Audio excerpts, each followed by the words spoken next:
All right, I am going to start now. It is officially 5 o'clock. So first of all, I see a lot of familiar faces in the crowd who stopped by the Foretrace booth today. I'm amazed that after hearing my diatribes there, you decided to come hear me talk again. So it's truly an honor, but also why? You know, you've heard me talk already. It's not that exciting. So who I am, I'm Nick. You might have seen me at the Foretrace booth. I'm the founder and CEO of a company called Foretrace. We look for data leaks, basically. I'm the former VP of Threat Research at an anti-phishing company called Pixum.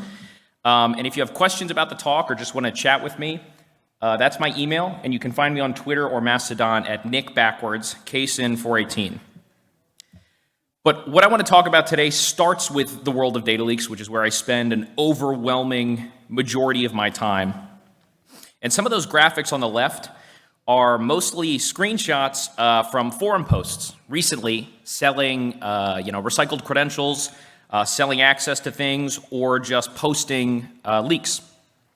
And I think of the last, 4 major incidents, right? Press-worthy findings of large amounts of corporate data on the internet, which the ones that come to mind immediately are like the TSA no-fly list, the T-Mobile leak, some massive education system platform in India, like a ton of their customer information leaked, the student information leaked, and then Salesforce had something like this week, or some customer tenant stuff was leaking. And in basically every case there, we're talking about the crown jewels, so to speak, of the organization, the product of the breach or leak, which are different things, being found just online. Anyone with an internet connection and an IP address can find those things. We're not talking about post-exploitation frameworks or custom tooling or very advanced persistence mechanisms. We're talking about just a Google dork and some very patient scrolling to get to the crown jewel, which is something that's hard to imagine because a lot of us spend our time in a very whatever DR, XDR, MDR, SIEM detection content world, spending, and this is something I'm guilty of, an inappropriate amount of time writing Sigma rules for detection scenarios that are probably never going to happen and have happened once in the wild. So it's hard to imagine that the impact that we're trying to prevent as of late has just been straight up someone finding a file on the internet. Which leads me to crown jewels. Now, old crown jewels, and I'm saying 2010 is old, so you're going to have to deal with that, are things that sat on, the crown jewels of past, say it's files or data specifically, used to maybe sit on the intranet in an application server that's hosting some file share software that's very clinical and super locked down. It is not accessible from the internet, at least in theory, and in practice, you can try that. And you've got the 2010 super well-configured McAfee or Symantec DLP deployment and some FIM software running on the host to keep things locked down so you can see the data when it moves. Now, the crown jewels of today are a little more dinky and pathetic and often are accessible simply from the internet. So a lot of them live now in places like SharePoint Online, in G Suite tenants, in Salesforce tenants, in any number of infrastructure as a service provider, bucket storage options. And in a lot of cases, especially the ones I just shared, and in ones I'm sure many of you have seen in your day jobs, are accessible by anyone with an IP address due to whatever software you're using to host it being sort of open to the internet by default. This is extraordinarily common with infrastructure as a service providers, which is starting to be buttoned up now. But in the case of SharePoint Online, a lot of the stuff I see in my day-to-day job, which gets wrapped up before it hits the news, even though these people have CASBs, is someone clicking, as an example, share via URL on a SharePoint directory, which, not just a file, a directory, which makes the whole thing open to the public, and oftentimes is indexed by a search engine. So again, the right Google dork a week later, and anyone just patient enough to find it can find that file. And then the CASB in some of these specific examples is not connected to the tenant. There's no forward proxy, so they're not seeing that like the marketing department has their own SharePoint instance that is billed totally separate from the corporate one, and no one knows it exists. So the trend I've observed here is a shift left, and no, it's not the buzzwordy DevSecOps shift left that you might be thinking.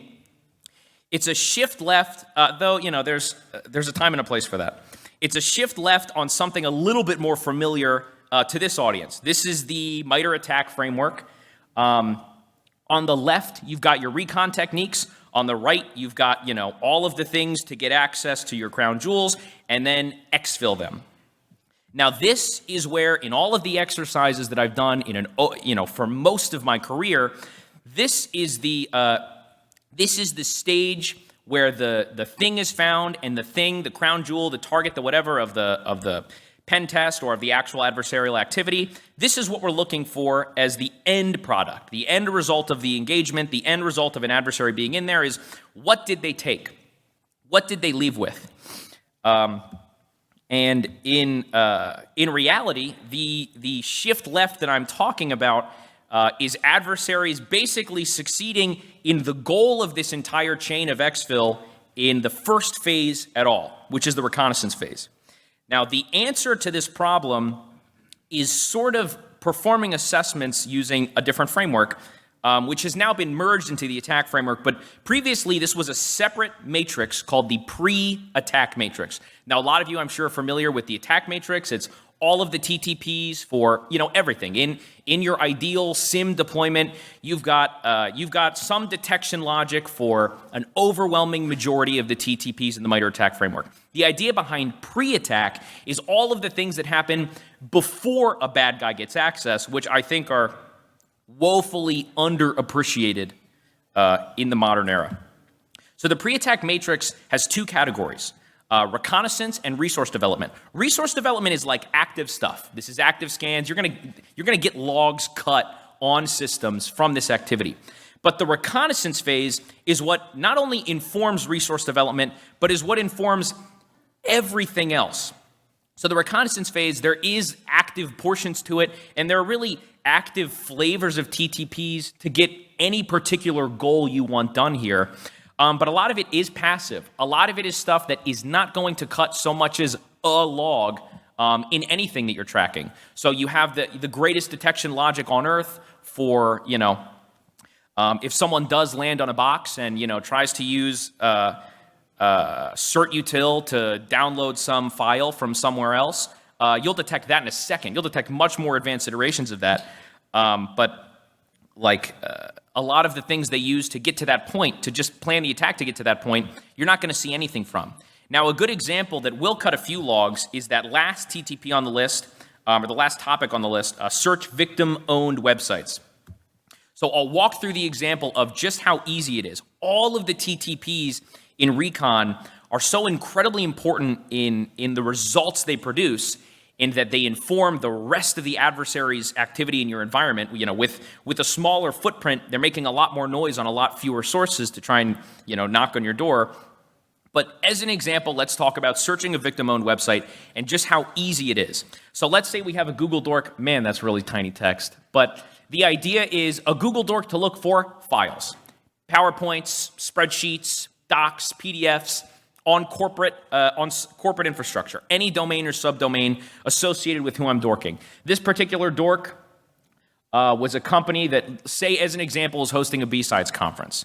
Maybe they're a hotel chain. I don't know. That would be in poor taste, so that's not what we're doing. But as an example, and say 2,000 files come up, and I start downloading them. I can do this by hand. I can write a million different scripts to do this. There's PyMeta, in fact, and PowerMeta. There's a PowerShell version and a Python version that'll pull all these files down procedurally. It won't get all the way through, but it'll get a bunch of them. So I download these files. I've got spreadsheets, I've got PowerPoints, I've got Word docs, I've got PDFs, and I start pulling the EXIF data out of them. Now, EXIF data is like, if you're familiar with people pulling geolocation stuff from a photo, EXIF data is like the longitudinal and latitudinal coordinates attached to a picture. There is EXIF data that can be ripped out of, it's not always actually EXIF, but metadata that can be ripped out of an overwhelming majority of file types that will tell you something about that file being created. Now, all of that metadata can also be stripped using a utility called EXIF tool. There's a specific command to strip that metadata. But if you don't do that, which I have not found anyone who does, except like a few wildly advanced security operations centers who have that built into a process, you can get all kinds of juicy stuff from the files. So particularly the author field, which occasionally will contain like an actual credential, like a SAM account name, something associated with some IDP or IAM infrastructure, which I've got 2 examples of here, which, these are sanitized, obviously, or emails. Sometimes it's a first and last name. The more valuable for us is emails and usernames. We also get the tools, and not only just the tools, but typically the version of the tool that's running. Sometimes down to like specific version numbers. In that last creator tool example, we have the DLL involved in the publication of the file, which is interesting and not something that I expected before I got into this little world. And also in that last one, we have the operating system version, the version of the OS that's running on this host. So taking all of the fields from all of the files that we found, which in this example is 2,000, this is just from 3 that I pulled down at random because they were different file types. I can put together a really interesting inventory of organizational metadata and organizational data in general that exists online. So just from a handful of files, I get a list of usernames that I can start plugging into stuff, maybe for sprays, maybe for brute forces, maybe just to see if they're active accounts. I've got an email address, which is cool, very common to be in file metadata. And more interestingly, I've got a list of tools and libraries and OS versions, and sometimes DLLs. So the idea is I can, from the outside, completely unauthenticated, start to put together, as a bad guy, a list of things to target with my payload.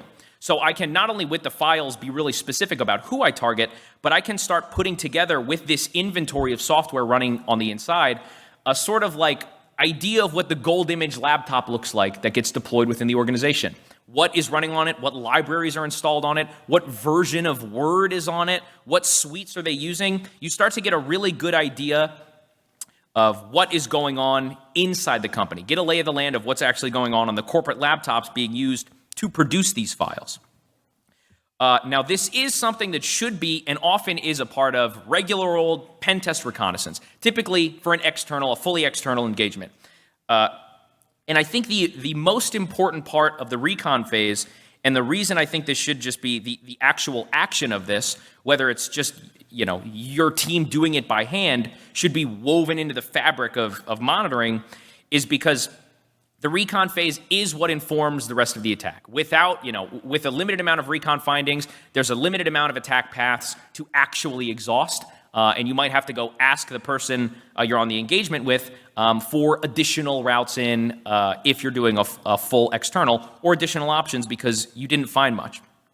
And also, I hinted at this earlier, but if you limit the amount of domains out there, which this recon ends up revealing a lot of subdomains, a lot of content that maybe shouldn't be on the internet, when you limit the amount of sources that a red team, a pen test team, or an actual adversary have to exhaust to try and get in, they end up making more noise in less places. So if you're doing, different flavors of long tail analysis on your logs or looking for spikes in activity, it's a lot easier to detect when it's not spread out wide across, if you're a huge company, you've got so many web resources out there. When you've got a smaller amount of usernames to pick from because there's not 200 that they're pulling from metadata, but there's 3, or there's no usernames out there at all, and they're just guessing them from email naming conventions, it becomes significantly easier to detect.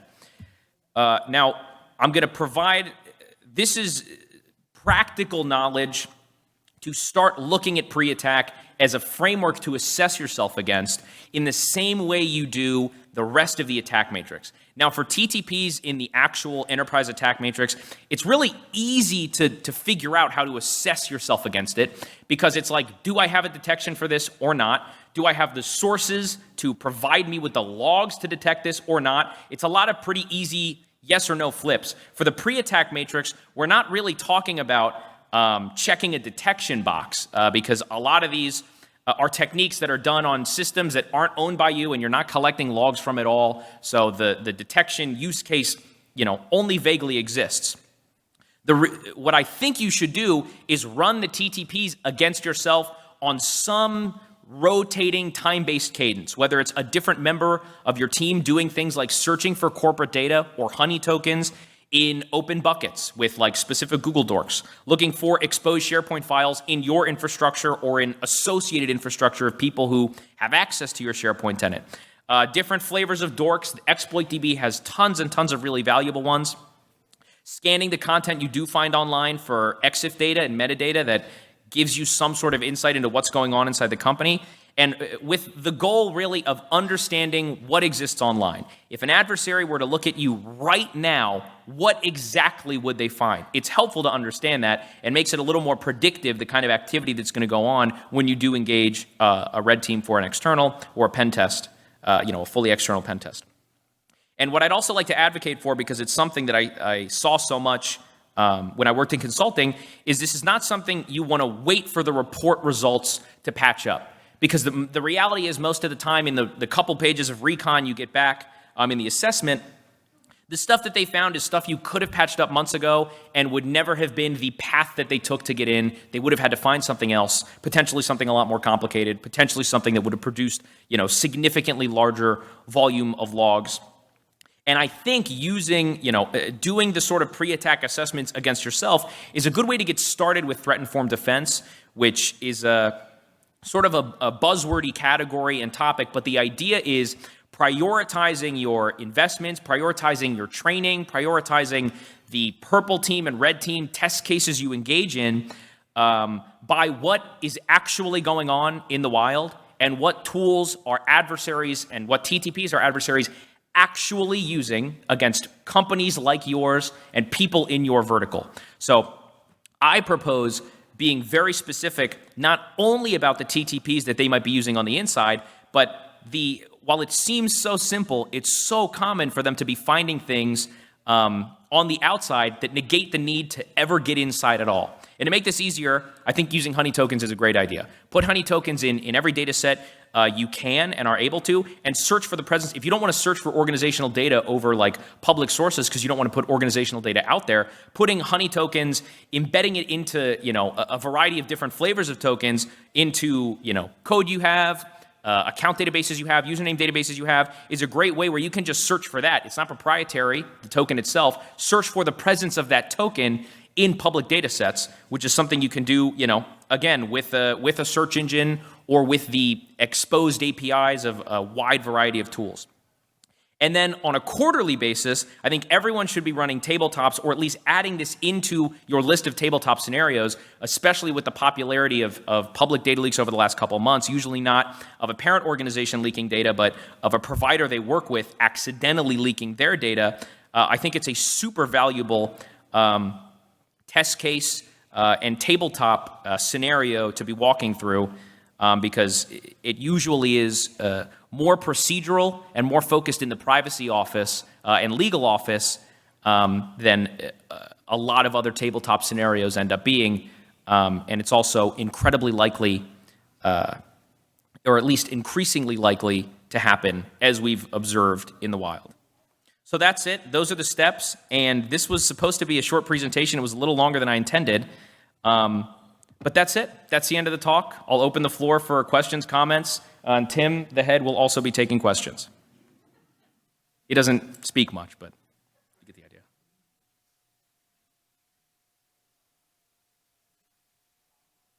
Yes?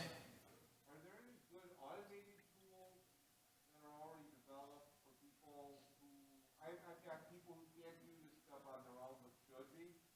Are there any automated tools I can say, like put your system, Yeah, open source ones. There are tools that are more built for doing this against like people that are free, like Maltego and Spiderfoot.